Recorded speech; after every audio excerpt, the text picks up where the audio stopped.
സുബ്ഹാനല്ലാഹ് സുബ്ഹാനല്ലാഹ്. സഹോദരങ്ങളെ, ശിർക്കിന്റെ ഗൗരവം നിങ്ങൾ മനസ്സിലാക്കുക. ശിർക്കിന്റെ ഗൗരവം നിങ്ങൾ തിരിച്ചറിയുക. നിസ്സാരമായ കാര്യമല്ല, തർക്കിക്കാവുന്ന കാര്യമല്ല, തമാശയല്ല.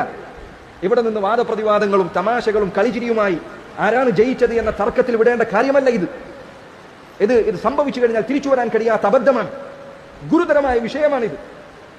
അല്ലാഹു സുബ്ഹാനഹു വ തആല അവൻ പറയുന്നു, ലഖദ് ജിഅനാകും ബിൽ ഹഖ്, നാം നിങ്ങൾക്ക് സത്യം കൊണ്ടുവന്ന് നൽകിയതാണ്. ഖുർആൻ നിങ്ങൾക്ക് മുൻപിൽ വെച്ചു തന്നതാണ്. നബി സല്ലല്ലാഹു അലൈഹി വസല്ലമയുടെ ഹദീസുകൾ മുന്നിൽ വെച്ച് നൽകിയതാണ്. പ്രിയപ്പെട്ട മുസ്ലിമീങ്ങളെ, സഹോദരങ്ങളെ, ലാ ഇലാഹ ഇല്ലല്ലാഹ് പറയുന്നവരെ, ചിന്തിക്കുക. അല്ലാഹു പറയുന്നു, ലഖദ് ജിഅനാകും ബിൽ ഹഖ്, നാം നിങ്ങൾക്ക് സത്യം എത്തിച്ചു തന്നതാണ്. ഖുർആനിൽ ഇതാ കാര്യങ്ങൾ വ്യക്തമായി പറയപ്പെട്ടിട്ടുണ്ട്, ഹദീസുകളിലുണ്ട്. എവിടെ, ഏത് ഹദീസിലാണ് അല്ലാഹുവിന്റെ റസൂലിനോട് തേടാനുള്ളത്? ഏത് ആയത്തിലാണ് അല്ലാഹുവിന്റെ റസൂലിനോട് തേടാനുള്ളത്? ഏത് ആയത്തിലാണ് ജാറങ്ങൾ കെട്ടിപ്പൊക്കണമെന്നുള്ളത്?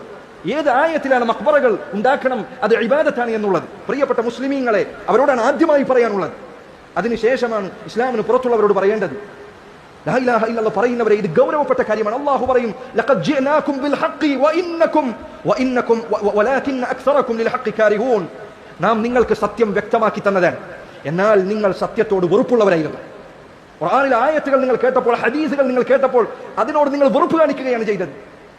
പ്രിയപ്പെട്ട മുസ്ലിം സഹോദരങ്ങളെ, ഇത് നിസ്സാരമായ കാര്യമല്ല, ഇത് തമാശ പറയാവുന്ന കാര്യമല്ല, ഇത് 1 വർഷത്തെ കാര്യമല്ല, 2 വർഷത്തെ കാര്യമല്ല, കുറച്ച് ദിവസങ്ങൾ ശിക്ഷ അനുഭവിച്ചു കഴിഞ്ഞാൽ പിന്നെ അവസാനിക്കുന്ന കാര്യമല്ല, കാലാകാലം അവസാനിക്കാതെ നിലനിൽക്കുന്ന കാര്യമാണ്. അതുകൊണ്ട് സഹോദരങ്ങളെ, ഈ കാര്യത്തിൽ നിങ്ങൾ ഭാഗ്യ പരീക്ഷണത്തിന് നിൽക്കരുത്.